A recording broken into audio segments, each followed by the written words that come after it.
Olá, cursistas! Dando sequência à nossa disciplina, vamos dar início à nossa aula 2, a didática na disciplina de filosofia, com base no texto de Ronay Pires da Rocha. Vamos aos objetivos? Primeiro, levar o professor a analisar a importância da didática na vida humana e no estudo da filosofia, identificar a necessidade do currículo escolar no direcionamento das atividades escolares, compreender que a graça da aula de filosofia pode começar no modo como trata os temas complexos e inacabáveis, sem cair nos dogmatismos. E por último, perceber como os conteúdos da filosofia podem contribuir para a formação do pensamento crítico. Segundo Ronay Pires da Rocha, a didática pode ser considerada a arte da graça. Para explicar isso, ele faz uma comparação da didática com o cinema. Para esse autor, o ponto de partida de um filme é sempre uma história, que usualmente é muito simples e pode ser contada linearmente. Como exemplo, ele cita o caso da história do rei Édipo. Um roteiro que pode começar contando a história pelo meio, como acontece em muitos filmes.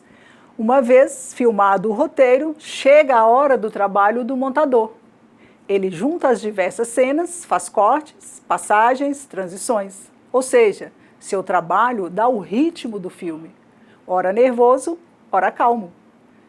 A didática pode ser comparada ao trabalho dos roteiristas e dos montadores.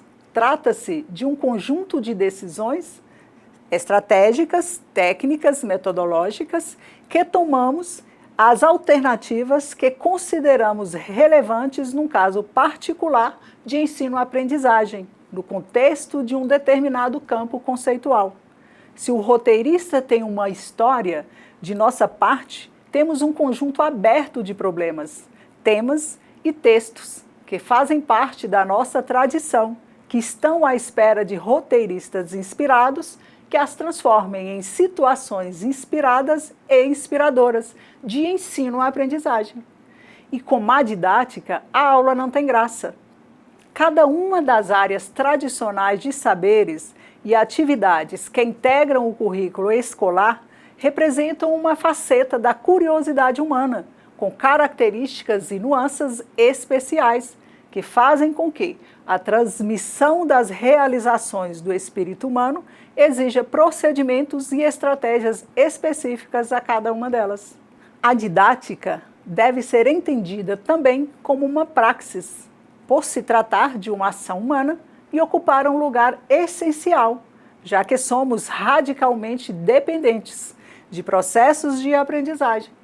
Quando temos diante de nós a questão do currículo e do ensino-aprendizagem escolar, cabe pensar as didáticas exigidas pelas diversas áreas de saber e atividades que encontramos no cotidiano escolar.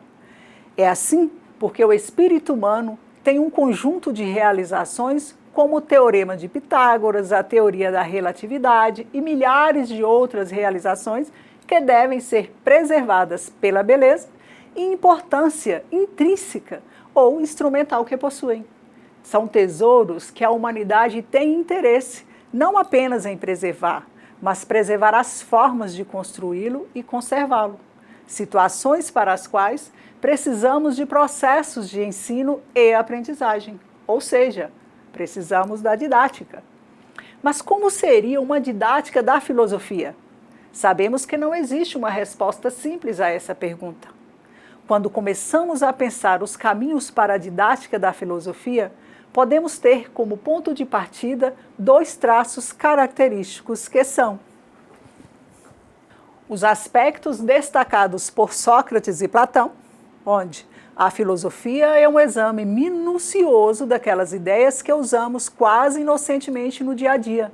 É uma atividade reflexiva que se ocupa dos conceitos fundamentais do ser humano. E o outro seria os aspectos destacados pela primeira vez por Aristóteles. Enquanto cada uma das áreas do saber humano se ocupa de algum aspecto particular da realidade, a filosofia visa ao todo, a própria realidade como um todo.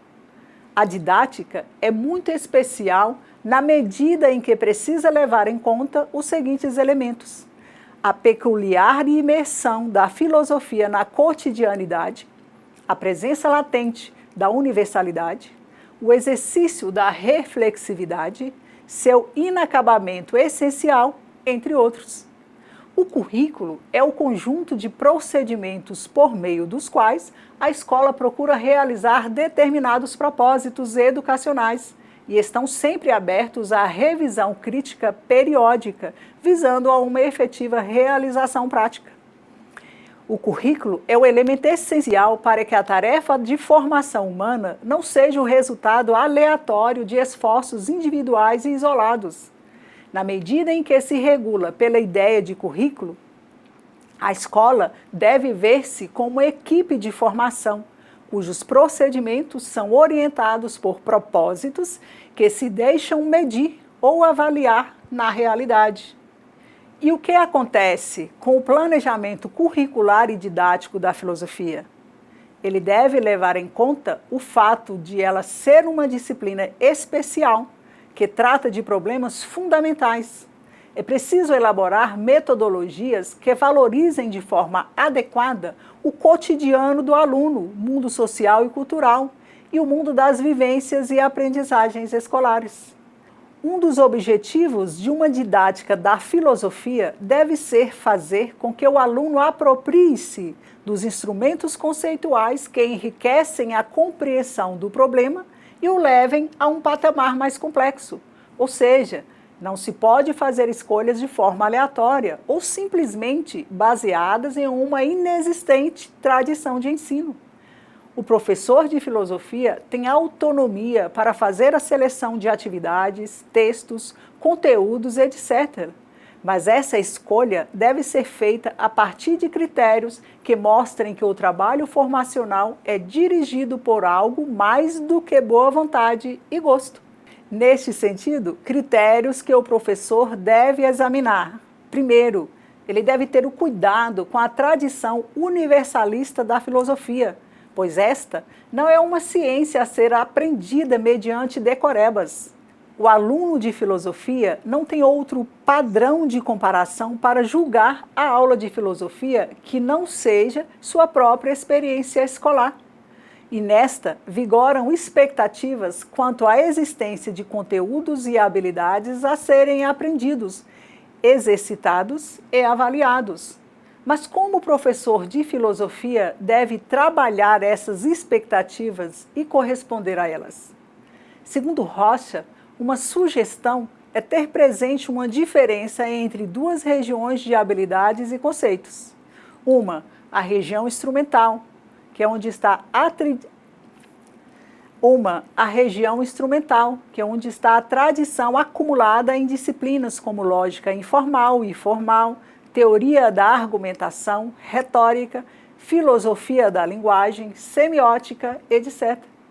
A outra região abrange temas e problemas fundamentais.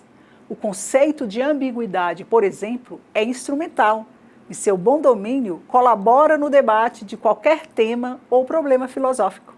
Desta forma, os processos de avaliação devem incidir principalmente sobre a dimensão instrumental da filosofia, de modo a responder de forma adequada a uma parte das expectativas dos estudantes.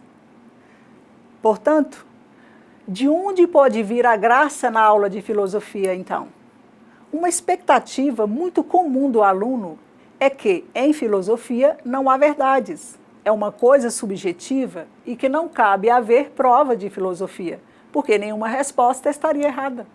Outra expectativa é que os estudantes facilmente se engajam em debates com posições alternativas sobre a natureza das convenções, sobre a moralidade das leis, sobre a verdade e a mentira, sobre a existência de Deus ou a subjetividade do gosto artístico.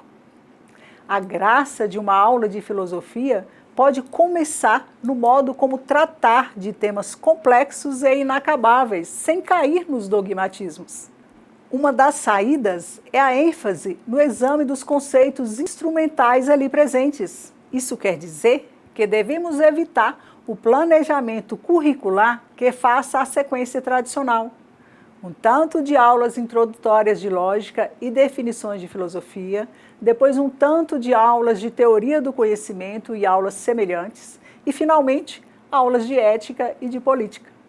Essas sequências tradicionais tornam o estudo dos instrumentos artificial e vazio. Com isso, o autor quer dizer que o critério para a seleção dos conceitos instrumentais a serem examinados é dado pelo tipo de tema ou problema em discussão. Agora, vamos pensar a aula de filosofia como sendo sempre 3 aulas em uma. A primeira aula atende ao princípio da imersão na cotidianidade. Os temas clássicos e universais da filosofia podem sempre ser apresentados em alguma conexão com as vivências cotidianas.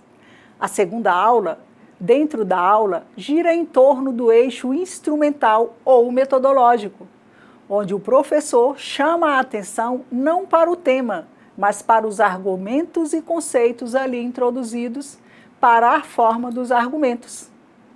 A terceira aula dentro da aula acontece pelo contato do aluno com os textos filosóficos. O texto filosófico, seja atual, seja do passado, representa a alteridade, a abertura para a voz do outro, a alteridade do saber que visamos. Portanto, a graça de uma aula de filosofia reside, em parte, nessa capacidade didática de realizar a imersão na cotidianidade de forma combinada com estratégias de estranhamento. Uma estratégia poderosa para uma didática da filosofia é fazer com que o olhar do aluno transite dos temas para os processos de argumentação e análise e para a prática de exercícios de imaginação projetiva. Uma premissa importante no trabalho do professor de filosofia é que hoje vivemos em um ambiente didático que incorporou em todas as disciplinas escolares o vocabulário do compromisso escolar com a formação de consciência crítica. O professor de filosofia precisa mostrar a forma específica com que ele colabora com a consciência crítica. Porém, a chamada consciência crítica não pode ser exercida em um vazio de informações e teorias científicas. O ensino de filosofia precisa estar aberto às novas tendências. Como um bom filme, a aula de filosofia no ensino médio deve estar à altura do drama de pensamento e vida dos jovens. Estar à altura é elevar-se a si mesmo e ao outro. Isto é graça. Assim, chegamos ao final da nossa aula 2, que as reflexões apresentadas pelo autor nos levem a analisar a importância da didática na vida humana e no estudo da filosofia. Bom estudo a todos e até a próxima!